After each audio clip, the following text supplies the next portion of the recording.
On June 30th, 1900, what was described as a slight fire in a bale of cotton quickly spread into what newspapers dubbed the Hoboken Horror. The Great Docks Fire of Hoboken, New Jersey in 1900 killed hundreds of people, did millions of dollars in damage, and underlined some unique risks of the era of the great ocean liners. It is history that deserves to be remembered. The city of Hoboken is located on the Hudson River waterfront, across from Manhattan. It was an integral part of the port of New York and New Jersey until the middle 20th century, when container shipping facilities rendered the docks obsolete. The name Hoboken was derived from a native Lenape name for the area, but was also impacted by 19th century Dutch immigrants, leaking the name of the city to a district of Antwerp. In 1900, it was a bustling port city of some 59,000 people. Hoboken was the western terminus of several railroads, and a huge amount of cargo went through the Hudson waterfront, the economic engine of the city. A quarter-mile of that waterfront was occupied by the docks of the German-based Norddeutscher Lloyd, the second-largest shipping company in the world. NDL operated some of the world's greatest liners at the time, including a thriving passenger service carrying European immigrants to American ports, like Hoboken. Liners of the NDL line were often docked at Hoboken. The NDL docks and warehouses brimmed with various types of cargo, including bales of cotton and barrels of various industrial liquids, such as oil and turpentine. The fire on the last day of June 1900 started in bales of cotton. The New York World reported the evening of the fire. A bale of cotton on Pier 2 of the North German Lloyd's long deck suddenly burst into flames. The flammability of cotton has been researched many times. The flammability of bales of cotton has actually been demonstrated to be quite low, especially if densely packed. A 1954 report by the British Department of Scientific and Industrial Research and Fire Officers Committee Joint Fire Research Organization concluded that spontaneous ignition of cotton bales is unlikely. However, the report notes, cotton bales may be ignited by the usual accidental sources, such as careless smoking and sparks from locomotives. In addition, friction and impact between the steel ties and adjacent bales and the fracture of ties has been cited as causes of frequent fires which occur during the carriage of cotton bales by rail in the United States. What's more, a bale that has been ignited might smolder for a good deal of time. The report talks about so-called hot bales, which have small locks of cotton that have been ignited in the gin by friction or sparks and have escaped detection. These so-called fire-packed or hot bales may continue to smolder in the interior for days or weeks without any outward sign of fire until, eventually, the smoldering reaches the surface and breaks into flame. It isn't known exactly how the bale of cotton on the NDS dock caught fire that day. An investigation by the Bremerhaven Board of Shipping reported in the New York Times the following February concluded that the cause of the outbreak could not be precisely ascertained, but was probably carelessness. The World noted that the fire was discovered at 4 o'clock, but may have been smoldering for some time. Whatever spark ignited the bales, the fire, once noticed, spread quickly. The New York Times wrote, "Without a warning, a fire started in the midst of the cotton, about 1/3 way out on the pier, and the strong wind instantly fanned the little flame into a roaring, devouring blaze." The World reported, "The huge shed was piled high with cotton, ready for shipment, and near it were hundreds of barrels of oil. In an instant the flame had flashed along the cotton bales, as if by a train of powder. Reaching the oil, it burst into a roar, and barrel after barrel exploded." The New York Evening Graphic wrote, "Crowded with merchandise of every description, the dock buildings, light wooden structures, burnt like tinder. Barrels of oil and spirits exploded and spread the fire to the shipping." The San Francisco Call reports that in less than 15 minutes, the flames covered an area a quarter of a mile long, extending outward from the actual shoreline to the bulkheads from 600 to 1,000 feet away. The Times reported that an alarm was turned in promptly by the policemen on the pier, and the Hoboken firemen were on the ground within 3 minutes after the discovery of the fire. But it gained headway with such incredible rapidity that the 3 piers of the North German Lloyd line were already beyond saving. The World opined the destruction of the North German Lloyd's immense plant seemed almost inevitable, and the local fire department was unable to cope with the flames, even with the assistance of the navy of tugboats that quickly came from all parts of the river and harbor to aid. The fire moved so quickly that workers on the pier were cut off from escape. The Bamberg, South Carolina Herald revealed that there were great gangs of workmen on the piers, and these, together with the number of people who were at the docks on business and visiting the ships, scattered in all directions. As all means of exit were cut off by the flames, they were forced to jump overboard, and it's believed that a great number were drowned. The San Francisco Call goes on. Crowds of dock laborers and also employees of the companies were on all the piers. The people on the piers jumped into the water to save themselves, and scores of men huddled under the piers, clinging to the supports. only to be suffocated by the flames or to drop back into the water from exhaustion. The scale of the tragedy was quickly obvious. The account in the graphic said, "Few calamities in the States can vie with the sudden loss of life, awful scenes and swift destruction of property which marked the last day of June." In New York, in the bright summer sunshine looking across the Hudson, a sudden whirlwind of smoke told of an immense conflagration. The next day, the Indianapolis Sunday Journal read, "Those who gathered along the shores of the Hudson River to witness the fire saw a spectacle they will never forget, and it will have a place in the history of New York." The description in the San Francisco Call sounded nearly apocalyptic.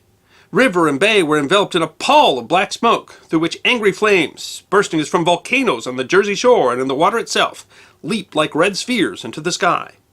But the fire on the docks was only the beginning, as the fire reached the ships at the docks. The Bamberg Herald of Bamberg, New Jersey reported, "At the docks of the Norddeutscher Lloyd were the Saale, a single-screw passenger ship of 4,965 gross tons, the Bremen, a two-screw freight and passenger ship of 10,526 tons, and the Maine, a twin-screw freight and passenger ship of 10,200 gross tons."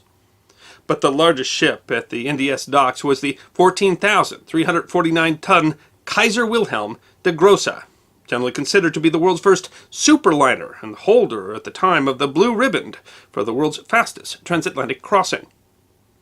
The fire occurred when the ship's coal-fired steam engines were cold, and they did not have time to build up steam and move under their own power. As the blaze roared, they needed tugboats to pull them from the flaming piers. The fire occurred on a Saturday, considered a half-holiday, and therefore none of the ships were prepared for departure. The timing was fortunate, as the Weekly Insurance Register noted on July 3rd. Had the fire occurred when one of the ships was about to sail, the loss of life would have been far greater. The fire moved quickly to the ships. The Times reported the strong wind almost in an instant carried the flames across the narrow strip of water into the cabins of the Saale, crossed Pier 2 to seize hold of the Bremen, leaped thence to the Kaiser Wilhelm de Grosse, and catching Pier 1 on their folds, laid hold on the Maine. The river was full of tugs, and the Kaiser Wilhelm de Grosse was the first of the steamers they pulled from the pier. The Times described the rescue.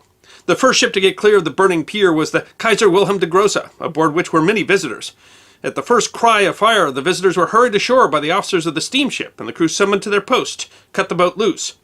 But there was not enough steam to move up the great vessel, and it was not until the tug's president and Sarah E. Easton made fast at the stern that the vessel began moving slowly out of its nest of fire, with its outer woodwork ablaze. The ship was almost stuck, but for the quick action of a crewman. The Times continued. The last man to escape from Pier 1 was Eric Sorensen, seaman on the Kaiser Wilhelm de Grosse. A single steel hawser, overlooked in the excitement, held the vessel, and sliding down to the burning pier, he loosened it and dashed to safety through a passageway of fire, amid the cheers of the firemen. Although she was already on fire in several places, the great liner was largely undamaged. Despite the loss of 2 sailors and the scullery man, the damage was light. The Times quoted the ship's captain, Heinrich Engelbert.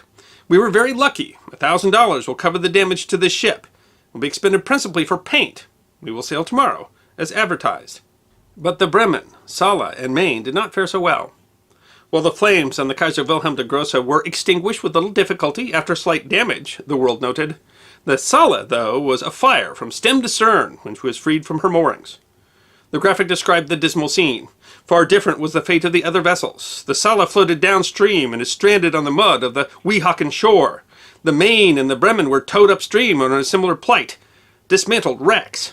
The scenes during a wild fight with the flames were horrible. So sudden and startling was the outbreak that scores of the crews were imprisoned under the decks of the burning steamers. Comparatively few escaped in a marvelous fashion after some hours.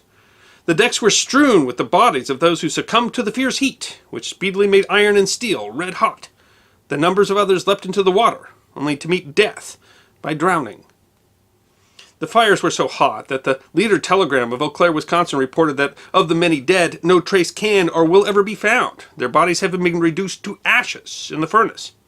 The first officer of the Saale, a man named Schaefer, was quoted in the New York Times. "I made for the lower deck. When I reached there, I saw nothing but fire. It was raging everywhere, red, black, horrible. The smoke almost blinded me, but at last I shouted orders to cut loose the moorings. By that time, the fire was everywhere. It was getting too hot for us to stay aboard, so we jumped over the sides. Many were caught below decks, where the portholes were too small to allow escape." The Times quoted U.S. Navy Rear Admiral George Melville, who boarded one of the tugboats. He said, as we approached the Sala side, we saw numerous persons between the burning decks above, and also between the bulkheads of the lower decks, trying to get through the miserable little airports or deadlights not more than 8 or 9 inches in diameter. The Times described the horror witnessed by one of the tugboat crews. Suddenly, a naked arm emerged from the hole, and a voice shouted something in German. None of the boatmen understood the words, but the murky red fire that formed a background to the arm told them that its owner was burning slowly to death. The San Francisco Call summarized the scene at the end of the day. And through the pall of smoke, a great crimson sun, enlarged to thrice its size by the haze, glared like an enormous eye as it slowly sank in the west. Such was the tremendous spectacle presented on the surface of the Hudson River, as if it had been some holiday pageant. It was made tragic by the realization that in that smoke and beneath the turbid waters, scores of lives had been lost, or were in their last desperate struggle against death. Hospitals were overrun with the wounded. The dead were difficult to count. The Sunday Journal reported, all the hospitals in Hoboken and this city are crowded with the victims of the fire. There are scores of men burned so badly that little hope is entertained for their recovery. The Sala eventually sank. When it was refloated, the remains of 99 charred victims were recovered. The final number will never be known, but at least 326 people were known to have died. The NDL docks were burned to the water. The graphic reported, of the Norddeutscher Lloyd's piers on which the buildings were erected, only charred stumps remain.